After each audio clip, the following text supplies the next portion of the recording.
امیہ کنانی اپنی قوم کا سردار تھا۔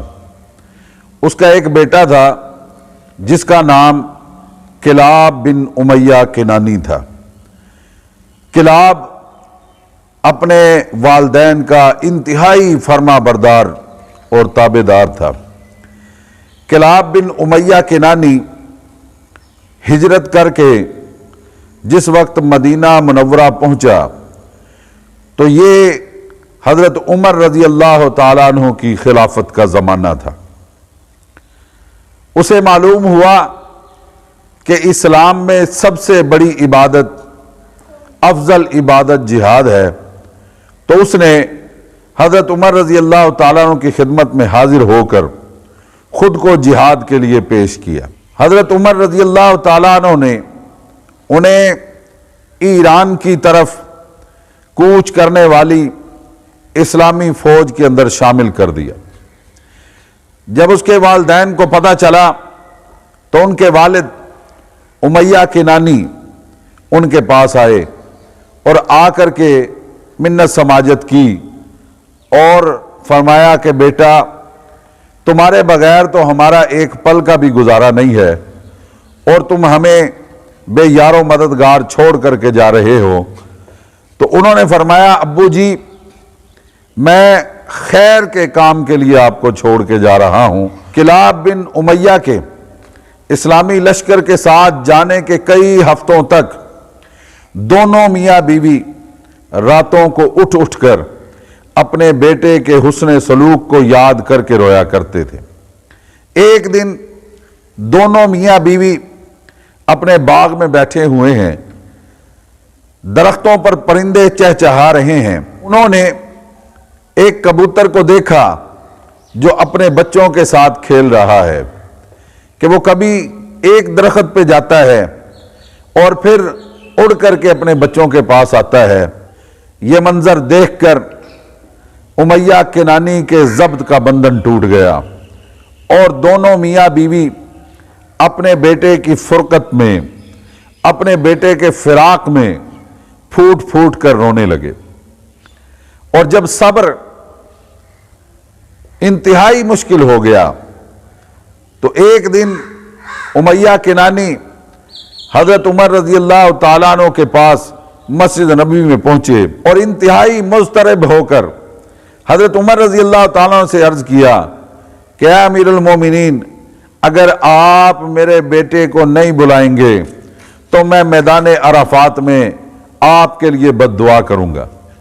حضرت عمر رضی اللہ تعالیٰ عنہ بڑے دانا آدمی تھے، وہ ایک بیٹے کے لیے اس کے باپ کے جذبات کو سمجھ گئے۔ فوراً اسلامی لشکر کی طرف پیغام بھیجا کہ کلاب کنانی کو جنگی مہم سے فارغ کر کے فوراً مدینے بھیج دیا جائے۔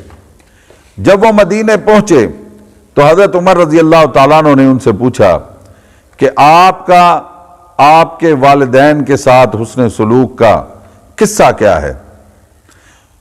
تو کلاب بن امیہ کنانی نے کہا کہ میں ہر کام میں اپنے والدین کو خود پر ترجیح دیتا ہوں۔ جب وہ کوئی حکم فرماتے ہیں تو میں فوراً پورا کر دیتا ہوں، اور جب میں انہیں دودھ پلانے کے لیے کسی اونٹنی کا دودھ دھوتا ہوں تو میں صحت مند اونٹنی کا انتخاب کرتا ہوں۔ تو حضرت عمر رضی اللہ تعالیٰ نے فرمایا کہ تمہارے والد تو تمہارے لیے بڑے بے چین ہیں، میں ابھی انہیں بلواتا ہوں، تم ایک طرف ہو کے بیٹھ کر کے ان کے اضطراب کو دیکھنا۔ امیہ کنانی کو حضرت عمر رضی اللہ تعالیٰ عنہ نے بلایا اور جب وہ تشریف لائے بوڑھے ہو چکے تھے، آنکھوں کی بینائی تقریباً زائل ہو چکی تھی اور کمر کے اندر خم آ گیا تھا۔ حضرت عمر رضی اللہ تعالیٰ نے پوچھا ابو کلاب کیسے ہو؟ تو انہوں نے عرض کیا حضرت میری طبیعت آپ کے سامنے ہے۔ فرمایا تم آج کے دن کس چیز کو سب سے زیادہ محبوب رکھتے ہو اور پسند کرتے ہو؟ تو انہوں نے فرمایا کہ میں اپنے بیٹے کے علاوہ کسی چیز کو آج کے دن پسند نہیں کرتا ہوں۔ تو حضرت عمر رضی اللہ تعالیٰ کی آنکھوں میں تیرگی آ گئی۔ حضرت نے کلاب بن امیہ کو پیغام بھیجا کہ جاؤ جیسے اپنے والد کے لیے دودھ دھو کے لاتے تھے اسی طریقے اندر دودھ لے کر کے آؤ۔ کلاب بن امیہ کنانی گئے اور ان کے والد کو اس چیز کی کوئی خبر نہیں تھی کہ میرا بیٹا مدینے کے اندر آ چکا ہے۔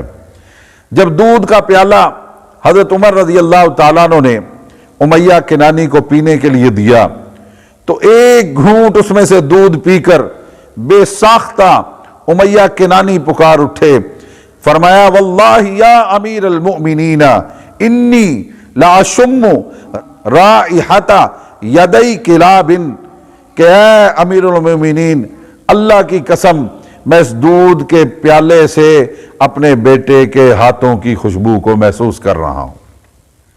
تو حضرت عمر سمیت وہاں پر جتنے لوگ تھے وہ ایک باپ کی اپنے بیٹے کے لیے محبت کو دیکھ کے رو پڑے۔